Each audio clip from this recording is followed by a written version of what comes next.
வணக்கம் நண்பர்களே, நான் தளவாய் மாடசாமி ஃப்ரம் தென்காசி. நான் ஒன்று சொல்லட்டுமா? எல்லாருக்கும் சிப்கோ மூமெண்ட் அப்படின்னா என்னென்னு தெரியும். உத்தரப்பிரதேசில் ஒரு இடத்துல மரங்கள் எல்லாத்தையும் வெட்டுறதுக்காக பெரிய பணம் படைத்த முதலாளிகள் அந்த மரங்களை வெட்டுறதுக்காக வரப்போ அந்த கிராமத்தில் இருக்கக்கூடிய பெண்கள் எல்லோரும் அந்த மரத்தை கட்டி பிடிச்சிட்டு எங்களை வெட்டிட்டு அதுக்கப்புறமா நீங்கள் இதை எடுத்துகிட்டு அந்த மரத்தை வெட்டிட்டு போங்கம்பாங்க. எவ்வளவோ முயற்சி பண்ணி மரங்கள்லேருந்து பெண்களை பிரிக்கிறதுக்கு பார்ப்பாங்க. அதுக்கான முயற்சி எதுவுமே பலன் அளிக்கலை. இதுக்கு எல்லாத்துக்கும் லீட் பண்ணது யார் அப்படின்னு சொன்னால் சுந்தர்லால் பகுகுணா அப்படின்னு ஒருத்தர். மரங்களை காப்பாற்றணும், இயற்கையை பாதுகாக்கணும், சுற்றுப்புற சூழலை தொடர்ந்து இது நமக்கு ஏற்ற மாதிரி சாதகமான சூழ்நிலையில் தக்க வச்சுக்கணும் அப்படின்னு சொல்லி நினைச்சவர் சுந்தர்லால் பகுகுணா. இந்த செயல்பாடுகளுக்காக அவருக்கு Ramon Magsaysay award, the Nobel of ஏஷியான்னு கூட அதுக்கு ஒரு நேம் இருக்கு. Ramon Magsaysay award. இந்த அவார்டு எங்கேருந்து வருதுன்னா பிலிப்பைன்ஸ் நாட்டில் இருந்து வருது. ஸோ அந்த சுற்றுப்புற சூழலுக்காக இந்தியாவில் இருந்து ராமன் மேக்சாசே அவார்டை முதல்ல வாங்கினவர் சுந்தர்லால் பகுகுணா. ஸோ இயற்கையை பாதுகாக்கிறதுக்காக அப்படி ஒருத்தர் இருந்தார் அப்படின்னு சொன்னால், இன்னொரு இயக்கத்தை நம்ம பார்க்கணும். பூதான் மூமெண்ட், பூமிதான இயக்கம். நான் சொன்னப்பவே தெரிஞ்சிருக்கோம் கண்டிப்பாக யார் ஸ்டார்ட் பண்ணாங்கன்ட்டு. காந்தியினுடைய மிகச்சிறந்த சீடன் ஆச்சாரியா வினோபா பாவே.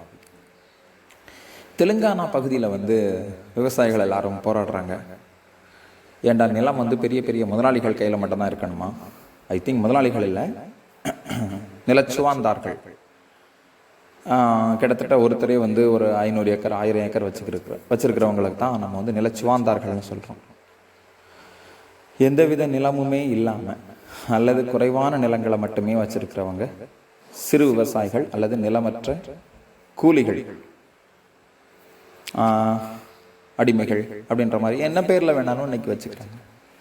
சரி, ஸோ தெலுங்கானா மாநிலத்தில் இன்னைக்கு தெலுங்கானா மாநிலம், அன்னைக்கு அது தெலுங்கானா பகுதின்னு வச்சுக்கோங்க.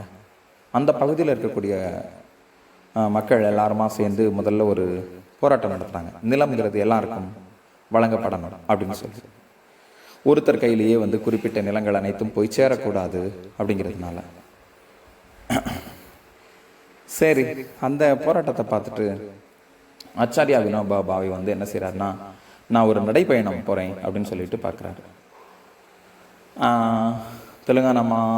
இன்னைக்கு தெலுங்கானா மாநிலம் அன்னைக்கு தெலுங்கானா பகுதியின் வழியாக நடைப்பயணம் போகிறப்போ கோச்சம்பள்ளி அப்படின்னு ஒரு இடத்துல ஒரு கூட்டம் நடத்துகிறாரு. அங்கங்கே போகிற வழியில் எல்லாத்துலேயுமே கூட்டம் நடத்திட்டு போகிறது வழக்கம். ஏன்னா வெறுமனே நடந்து போனால் யாரோ நடந்து போகிறான்னு தெரிஞ்சிடும். அந்த இடத்துல நடந்து போகிறப்போ அங்கங்கே கலை நிகழ்ச்சிகள் நடத்துறது, நிலங்களினுடைய முக்கியத்துவத்தை பற்றி பேசுறது, நிலங்கள் ஒருத்தருக்கு மட்டுமே, ஒரு குறிப்பிட்ட சாராருக்கு மட்டுமே சொந்தமாக கூடாதுங்கிறதுனால எல்லாருக்கும் பகிர்ந்தளிக்கப்பட வேண்டும் அப்படிங்கிறத பற்றி பேசுறது, இது எல்லாமே அந்த போகிற வழியில் நடந்த கூட்டங்கள் அப்படி இருந்தது. எஸ்பெஷலி தண்டி யாத்திரை போகிறப்ப கூட காந்தியினுடைய பின்னால் போனவங்க சும்மா போயிருந்திருக்க மாட்டாங்கல்ல, கோஷம் போட்டிருப்பாங்க. அதானே ஒரு ஆர்ப்பாட்டமோ அல்லது ஒரு போராட்டமோ ஊர்வலமோ போகும்போது ஏதோ ஒன்று நடக்கிறதுன்றது இயல்பு. அதே மாதிரி ஆச்சாரியா வினோபா பாவே போனார். அந்த கோச்சம்பள்ளி அப்படின்ற இடத்துல நடந்த பொதுக்கூட்டத்தில் ராமச்சந்திர ரெட்டி அப்படிங்கிறவர் முதன்முறையாக தானா முன் தாராரு 100 ஏக்கர் நிலம். இந்த 100 ஏக்கர் நிலத்தை இந்தியாவில் தாழ்த்தப்பட்ட வகுப்பினர்கள்னு சொல்லப்படக்கூடியவங்களுக்கு அவங்களுடைய நலனுக்காக நீங்கள் பயன்படுத்துங்க அப்படின்னு சொல்கிறாங்க. ஸோ முதன்முறையாக ஒருத்தர் தானா முன் 100 ஏக்கர் நிலம் கொடுத்துருக்காரு. அதிலிருந்து ஆரம்பித்த வினோபாஜியினுடைய பயணத்தின் இறுதி விளைவு கிட்டத்தட்ட ஒரு 22 ஆண்டுகளில் 40 லட்சம் ஏக்கர் நிலங்கள் இந்தியா முழுக்க தானமாக பெறப்பட்டது. அதாவது சில இடங்களில் நிலங்கள் முதல்ல ஒரு 25 லட்சம் நிலங்கள், விவசாய நிலங்கள் சொந்தமாக நிறைய யார் வச்சுருக்காங்களோ அவங்க தானமாக கொடுத்தது. அதுக்கு பின்னால் ஒரு முடிவு எடுத்தார், கிராமங்களையே தானமாக பெறுறதுன்ட்டு. அதில் எல்லா தரப்பு மக்களும் குடியிருக்கிறது, அவங்களுக்கு தேவையான வசதிகளை அவங்களாவே செஞ்சுக்கிறது, இயற்கையை பாதுகாக்கிறது, எல்லா விஷயத்தையும் கிராமங்களே தானமாக பெறுறது. அதில் ஒரு 15 லட்சம் ஏக்கர் கிராமங்கள் மூலமாகவும் கிடச்சிச்சு. இப்படி 40 லட்சம் ஏக்கர் நிலங்களை இந்தியா முழுக்க முழுக்க ஒரே மனிதனாக கால்நடை நடந்து, அவரோட சேர்ந்து ஜெயபிரகாஷ் நாராயணன் கூட பங்கேற்றிருக்கார். இப்படி அங்கெங்கே இருந்த சில ஆதரவு கரங்களோடு சேர்ந்து ஆச்சாரியா வினோபா பாவே சம்பாதிச்சு தான் எடுத்துட்டு போகல. அதுதான் பெரிய விஷயம். தென்னாப்பிரிக்காவிலேருந்து காந்தி இங்கே இறங்குறப்ப கூட பம்பாய் துறைமுகத்தில் இறங்கும்போது மக்கள் எல்லாருமே நிறைய நகைகள் கொண்டு கொடுத்தாங்க. அது அவருடைய போராட்டத்துக்காக, அங்கே கிடைச்ச வெற்றிக்காக இல்லை. இங்கே அவர் நல்லபடியாக பண்ணணும், அதற்கான செலவுகளுக்கு வச்சுக்கலாம் அப்படின்றதுனால மக்கள் எல்லாரும் கொடுத்தாங்க. பக்கத்தில் இருந்த கஸ்தூரிபா காந்தி, ஏப்பா இவ்வளவு நகையா, நமக்கு கொடுத்துருவாரு அப்படின்னு நினச்சிட்டு காந்தி கிட்ட எதிர்பார்க்கும்போது, பார்த்துக்கோ நல்லா பார்த்துக்கோன்னு சொல்லிட்டு எல்லாத்தையும் கவர்மெண்ட் ட்ரெஷரிக்கு கொடுத்துட்டார். எதையுமே தானே எடுத்துக்கலையே. அதனால தான் இன்னைக்கு அவங்களும் தனி மனிதர்களாக வரலாற்றில் இடம் பெற்றிருக்காங்க. முரண்பாடுகள் இருக்கத்தாங்க செய்யும். கண்டிப்பாக ஒரு மனுஷங்கிட்ட இருந்து நல்ல விஷயங்கள் நிறையா எது இருக்கோ அதை நம்ம எடுத்துக்கணும். சரியா? அரிசின்னு இருந்தால் ஒரு கல் கூட இருக்காதான்னு வாங்குறப்போ. ஸோ அதனால் நல்ல மனிதர்கள் கிட்ட இருந்து எடுத்துக்கணும். நான் சொல்ல வந்தது அதான். ஆச்சாரியா வினோபா பாவேயினுடைய எதையுமே அது எந்த நிலத்தையுமே அவர் எடுத்துகிட்டு போகலை.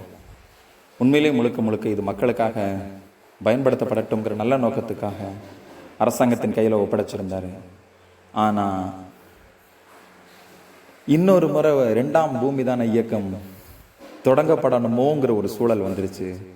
ஏன்னா இன்னைக்கு அத்தனை நிலங்களும் கார்ப்பரேட் கம்பெனிகளுக்கு தானமாக, நிலங்கள் மட்டுமல்ல, நீர்வளம், இந்திய நாட்டினுடைய பொருளாதார வளம், இயற்கை சூழல், வனவளங்கள், மனித உழைப்புக்கள் எல்லாமுமே கார்ப்பரேட் கம்பெனிகளுக்கு தானமாக வழங்கப்பட்டு கொண்டிருக்கிறது. எனவே வரக்கூடிய காலகட்டத்தில் பூமிதான இயக்கத்தை மட்டும் தொடங்கணுமா, இல்லை இன்னும் எத்தனை தானங்கள் தொடர்பான இயக்கங்கள் தொடங்கப்படணும்?